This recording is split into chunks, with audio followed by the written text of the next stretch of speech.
Okay, we are Nigerians, and if we must discuss politics, the charity begins at home. I think we should start from home. Okay. Today, Nigeria is almost turning into one-party state with APC having, I think, about 32 governors at the moment. 30, So, 32. I mean, yeah, yeah. I'm not that sure.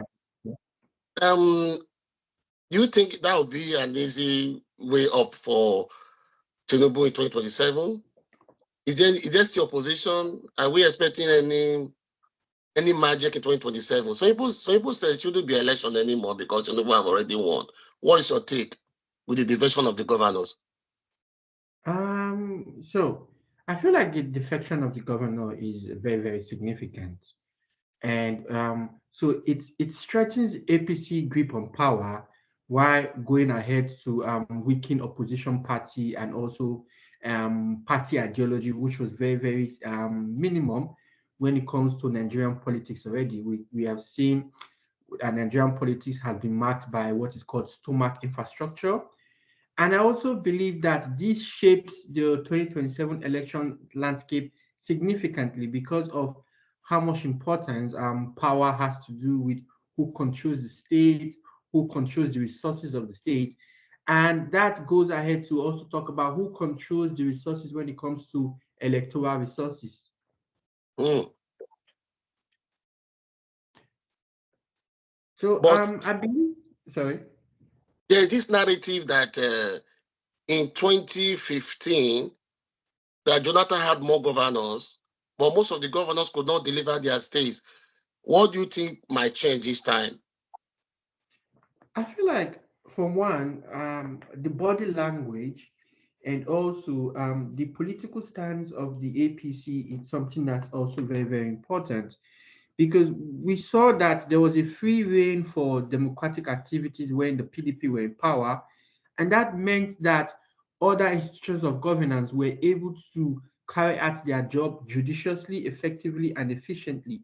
But 2015 and 2027, that's 12 years, and a lot has happened to the Nigerian state. We have seen a lot of fragmentation, a lot of a state in a state, and we've also seen how the executive has been able to entrap power to control other institutions of governance. So I Mm. feel like that is very, very important, and that is the difference between 2015. Because why the PDP were in a position to carry out a free and fair election and also to respect constitution. I don't think that's going to be a thing we are going to be seeing next year at all.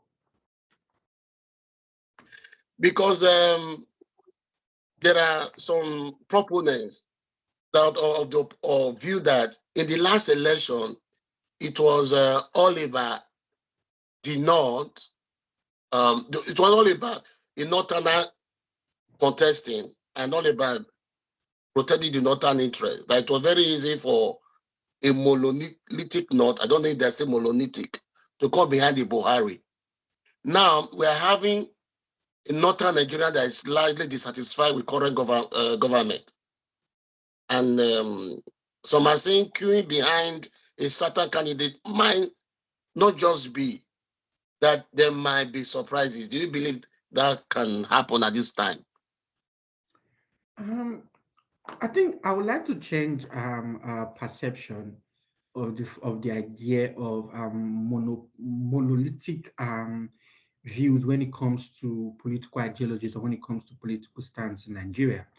However, what we have is people who are banded more by social similarities. And so we can see that voting in Nigeria is streamlined along not just monolithic issues, but also along issues like religion, tribe, race. We can see that people vote along the lines of societal or social alliance rather than state values or rather than values that is centered around the Nigerian state.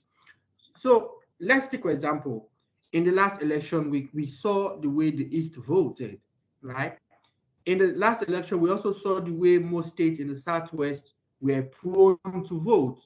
Also, we saw the kind of support the North gave to Buhari. So we can see that people, when it comes to political situations in Nigeria, religion plays, not just religion, but social background plays a high amount to what support a candidate can get. So the fact that Tinubu might not get that support in 2027, it's not because of any social issues that you might want to ascribe to it, but it might be also ascribed to what? Religion. He's not seen as part and parcel of the North. So getting that political support might not be something he's going to get, especially when you look at the political situations that have happened in Nigeria in the last 2 years. We have seen a lot of people feel like the North has been sidelined, and so they feel like it is in their own interest to propagate the interests of the North. Okay. Beyond biases, from your political lenses, on the scale of 1 to 10, on a quick one, we're rounding up, do you think Tinubu will win 2027? 10%, 10 over 10, I think is going to win the election. It's not because I support him, right? But it's because of the parameters that are in place. It's because the opposition doesn't even look united.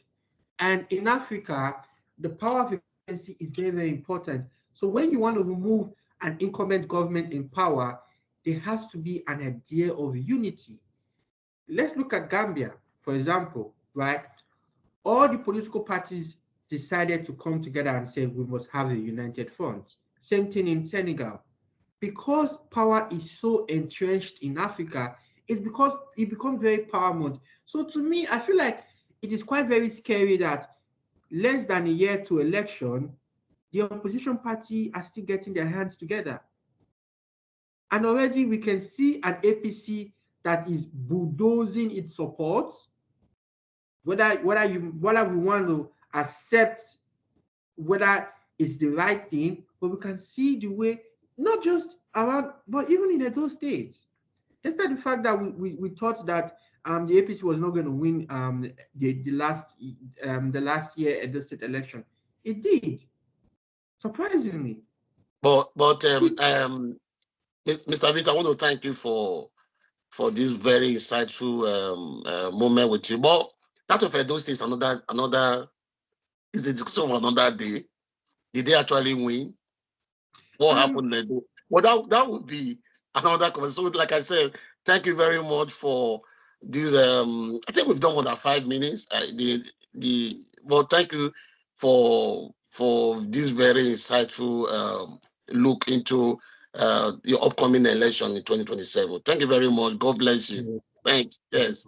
I do not support the APC, but I'm just talking about what happened in the election. Yeah, sure. Thank you, Mr. Victor. Bye. All right, bye. Yeah.